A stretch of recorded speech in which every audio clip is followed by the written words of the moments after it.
आज के इस वीडियो में हम लोग वर्षा एवं वर्षा के प्रकार के बारे में गहराई से अध्ययन करेंगे। वर्षा यानी बारिश। आइए सबसे पहले हम जानते हैं कि बारिश किस कारण होती है, क्योंकि बारिश को समझने से पहले आपको ये मालूम होना चाहिए कि बारिश होने का क्या कारण है। तो याद रखना, बारिश दो कारणों की वजह से होती है। पहला कारण जो है वो है वाष्पीकरण और दूसरा कारण जो है वो संघनन। इन दोनों क्रियाओं के कारण क्या होती है, धरातल पर बारिश होती है। मैं ये भी बताऊंगा आपको संघनन क्या होता है, वाष्पीकरण क्या होता है। लेकिन इससे पहले आप समझ लीजिए जल की अवस्थाओं को। जल यानी पानी। पानी की तीन अवस्थाएं होती हैं, ठोस, द्रव, गैस। पानी की कितनी अवस्थाएं होती हैं? तीन अवस्थाएं होती हैं, ठोस, द्रव, गैस। पानी की ठोस अवस्था किसे कहते हैं? जब पानी बर्फ के रूप में होता है तो उसे हम लोग ठोस अवस्था कहते हैं। पानी बर्फ की अवस्था में कब होता है? जब उसका तापमान यानी पानी का तापमान जो है 0 डिग्री सेंटीग्रेड से कम कर दिया जाए तो क्या होगा, पानी अपनी अवस्था को चेंज कर लेगा। पानी जो है ठोस में परिवर्तित हो जाता है, यानी बर्फ के रूप में हो जाता है। अगर 1 डिग्री से लेके 100 डिग्री तक जब तापमान रहता है तो पानी किस अवस्था में होता है? पानी जो है तरल अवस्था में होता है, यानी लिक्विड अवस्था में होता है। अगर 100 डिग्री से ज़्यादा तापमान बढ़ा दिया जाए तो पानी अपनी अवस्था जो है बदलकर गैस के रूप में कर लेती है। तो पानी की तीन अवस्थाएं होती हैं, ठोस, द्रव, गैस। जब पानी तरल अवस्था में होती है तो उसे हम लोग क्या कहते हैं? द्रव कहते हैं। तो जब सूर्य का प्रकाश धरातल पर पड़ता है तो धरातल पर पानी क्या करती है? अपनी अवस्था बदलती रहती है। जब सूर्य की रोशनी धरातल पर पड़ेगी तो धरातल और महासागर यानी धरातल पर जो पानी है वो क्या होगा, उसका तापमान बढ़ेगा, गर्म होगा, जिसके कारण वाष्पीकरण होगा। अब वाष्पीकरण क्या होता है? जब पानी की अवस्था गैस में परिवर्तित होती है तो इसे हम लोग क्या कहते हैं? वाष्पीकरण कहते हैं। अगर आप कभी चाय बनाते होगे, जब टोप में आप पानी गैस पे रखोगे, जब पानी को गर्म करोगे तो पानी में से क्या निकलता है? भाप निकलता है। तो जो भाप निकल रहा है वो क्या हो रहा है? वाष्पीकरण हो रहा है। यानी तापमान बढ़ने के साथ पानी का क्या होता है? वाष्पीकरण होता है। जब वाष्पीकरण होता है तो यही पानी क्या होता है? गैस के रूप में आसमान की तरफ जाने लगता है। और जैसे ही ऊंचाई बढ़ता है वैसे वैसे क्या होता है? तापमान घटने लगता है। और जैसे ही तापमान घटना चालू हो जाएगा पानी का संघनन होने लगेगा। अब संघनन क्या होता है? तो याद रखना, जो पानी गैस अवस्था में है जब वो तरल यानी लिक्विड में या वो ठोस में परिवर्तित होता है तो उसे हम लोग क्या कहते हैं? उसे संघनन कहते हैं। आप पहले बेसिक चीजों को समझिए। अभी जो मैंने आपको बताया अगर नहीं समझ में आया है तो वीडियो एक बार फिर से रिपीट करके देख लो, आपको समझ में आ जाएगा। अब आइए समझते हैं वर्षा का अर्थ क्या होता है और वर्षा कितने प्रकार की होती हैं।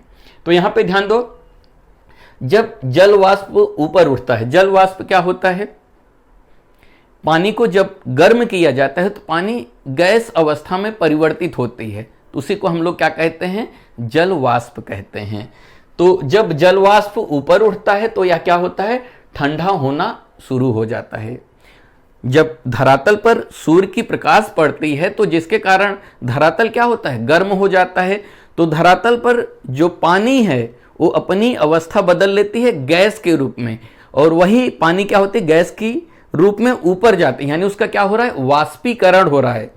वाष्पीकरण क्या होता है? जब पानी गैस में परिवर्तित होती है तो उसे हम लोग क्या कहते हैं? वाष्पीकरण कहते हैं। यानी जब जल वाष्प ऊपर उठता है और यह क्या होता है? ठंडा होना शुरू हो जाता है।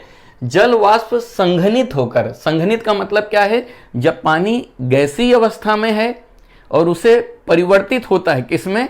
या तो तरल यानी लिक्विड में, या तो ठोस अवस्था, ठोस यानी बर्फ में, तो उसे कहते हैं संघनन।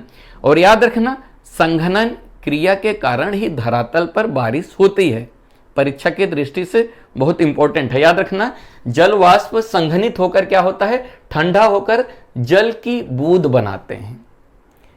जब धरातल का वाष्पीकरण होगा और वाष्पीकरण के साथ साथ क्या होगा? ऊंचाई बढ़ेगा। ऊंचाई बढ़ने के साथ तापमान घटने लगता है, और जब तापमान घटेगा तो जलवाष्प का क्या होगा, संघनन क्रिया होगा। संघनन क्रिया के कारण क्या होगा, जल का बूंद बनता है आसमान में। जब जल की बूंदें इतनी भारी हो जाती हैं कि वायु में तैर ना सके, तब वे वर्षण के रूप में नीचे आती हैं। जब आसमान में बहुत ज्यादा जल की बूंदें इकट्ठा हो जाती हैं वाष्पीकरण के कारण, और हवा में जब वो तैर नहीं पाती हैं, तो वही वर्षण के रूप में नीचे आती हैं। वर्षण दो तरीके से हो सकता है, याद रखना, एक जल के रूप में होता है, एक बर्फ के रूप में होता है। आपने कहीं कहीं देखा रहेगा जब बारिश होती है तो बर्फ ही गिरता है या तो पानी गिरता है। पानी और बर्फ गिरने की क्रिया को हम लोग क्या कहते हैं, वर्षण कहते हैं। लेकिन जब वर्षण जल के रूप में होता है, पानी के रूप में होता है, तो उसे हम लोग क्या कहते हैं, वर्षा कहते हैं। मुझे यकीन है कि आप समझ गए होंगे कि बारिश कैसे होती है। अब आइए समझते हैं वर्षा यानी बारिश के कितने प्रकार होते हैं। तो याद रखना, बारिश के 3 प्रकार होते हैं। पहला जो है संवहनीय वर्षा, दूसरा जो है पर्वतीय वर्षा, तीसरा जो है चक्रवाती वर्षा। तो संवहनीय वर्षा को अंग्रेजी में क्या बोलते हैं, कन्वेक्शनल रेनफॉल। पर्वतीय वर्षा को अंग्रेजी में क्या बोलते हैं, ओरोग्राफिक रेनफॉल। और चक्रवाती वर्षा को अंग्रेजी में बोलते हैं साइक्लोनिक रेनफॉल।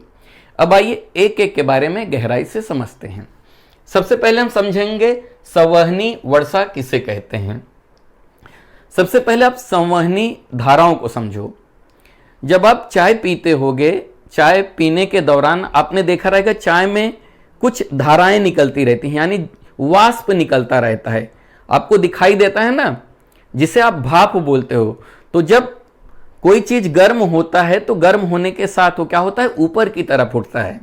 जब हवा क्या होती है, गर्म होती है, गर्म होने के साथ साथ वो ऊपर उठती है, और वही आर्द्र हवा, आर्द्र का मतलब क्या है, जब हवा गर्म होगा उसमें जलवाष्प हो जाएगा, जलवाष्प जो रहेगा मिक्स हो जाएगा हवा के अंदर, उसे हम लोग क्या कहते हैं, आर्द्र हवा।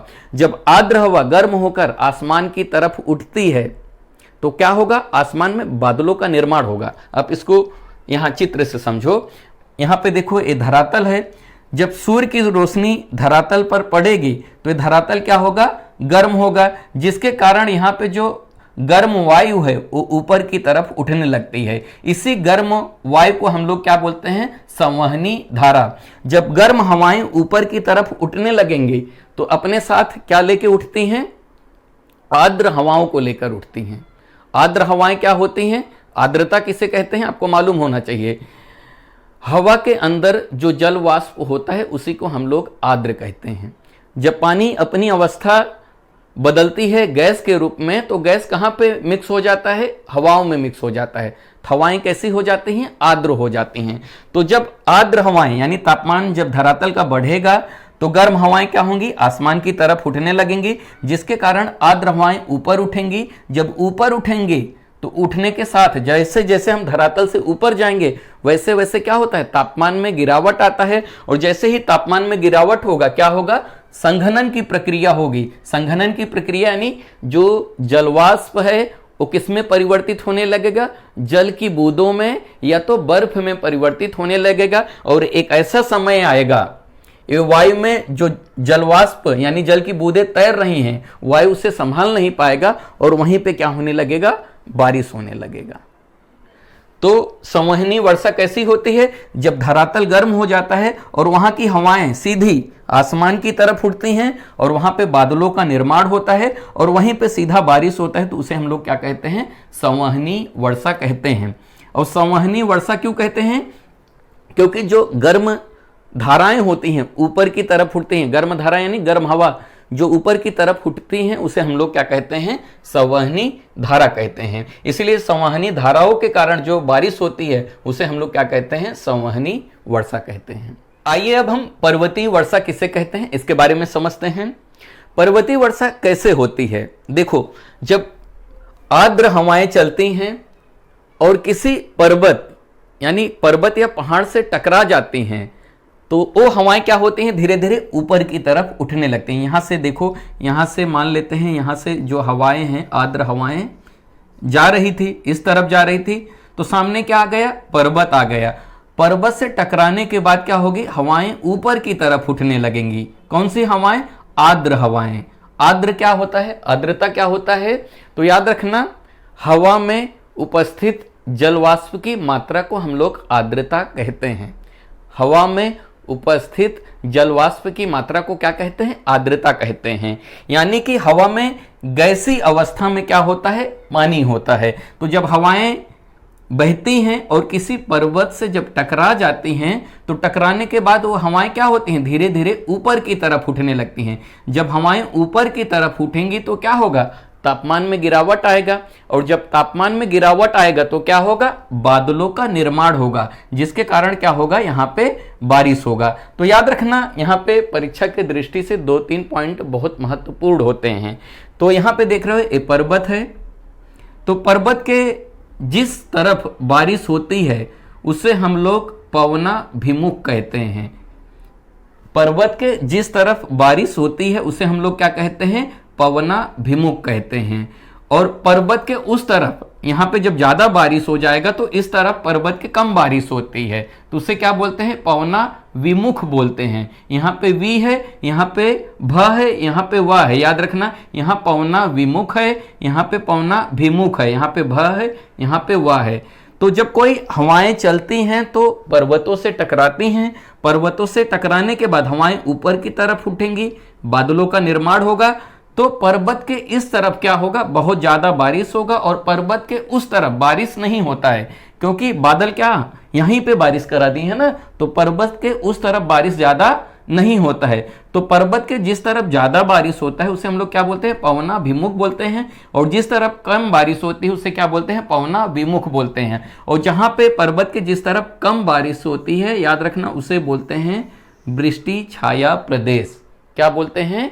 वृष्टि छाया प्रदेश, रेन शेडो एरिया। तो इसे हम लोग क्या कहते हैं? पर्वतीय वर्षा कहते हैं। पर्वतीय वर्षा किसे कहते हैं? जब पर्वतों के सहारे क्या होता है? बारिश होता है, तो उसे हम लोग क्या कहते हैं? पर्वतीय वर्षा कहते हैं। और 2-3 पॉइंट याद रखना, जैसे पवनाभिमुख, पवनाभिमुख और वृष्टि छाया, जो कि परीक्षाओं में पूछे जाते हैं। अब हम समझेंगे चक्रवाती वर्षा किसे कहते हैं। तो देखो, धरातल पर कहीं उच्च दाब और कहीं निम्न दाब होता है, यानी कहीं पे गर्म हवाएं होती हैं और कहीं पे ठंड हवाएं होती हैं। जहां पे ठंड हवाएं होती हैं वहां पे उच्च दाब होता है, और जहां पे गर्म हवाएं होती हैं वहां पे निम्न दाब होता है। तो उच्च दाब वाली हवा हमेशा किस तरफ जाती है? निम्न दाब की तरफ जाती है। इसको आसानी से समझो, जब गर्म हवा और ठंडे हवा एक दूसरे से टकराती हैं तो जिसके कारण क्या होता है? चक्रवात का निर्माण होता है। किसका निर्माण होता है? चक्रवात का। जब गर्म हवा और ठंडा हवा एक दूसरे से आपस में टकराती हैं तो जिसके कारण क्या होता है? चक्रवात का निर्माण होता है। यहाँ पे आप समझो, यहाँ पे देख रहे हो ठंडी हवाएं जा रही है और यहाँ से गर्म हवाएं आ रही हैं। तो जब ठंडी और गर्म हवाएं आपस में टकराएंगी तो यहाँ पे क्या होगा? चक्रवात का निर्माण होगा। चक्रवात का निर्माण होने के कारण जो गर्म हवा है वो आसमान की तरफ जाने लगेंगी, और यहाँ पे जाने के बाद ठंडा होकर बादलों का निर्माण करेंगी और यहाँ पे बारिश होगा। इसी को हम लोग क्या कहते हैं? चक्रवाती वर्षा कहते हैं। अंग्रेजी में इसे साइक्लोनिक रेनफॉल कहा जाता है। मुझे यकीन है कि आप वर्षा और वर्षा के प्रकार को गहराई से सीख गए होंगे, समझ गए होंगे। कुछ भी डाउट है तो कमेंट करके पूछ लेना। वीडियो कैसा लगा कमेंट करके जरूर बताइए। अगर अभी तक इस चैनल को आपने सब्सक्राइब नहीं किया है तो कर लीजिए। वीडियो देखने के लिए धन्यवाद।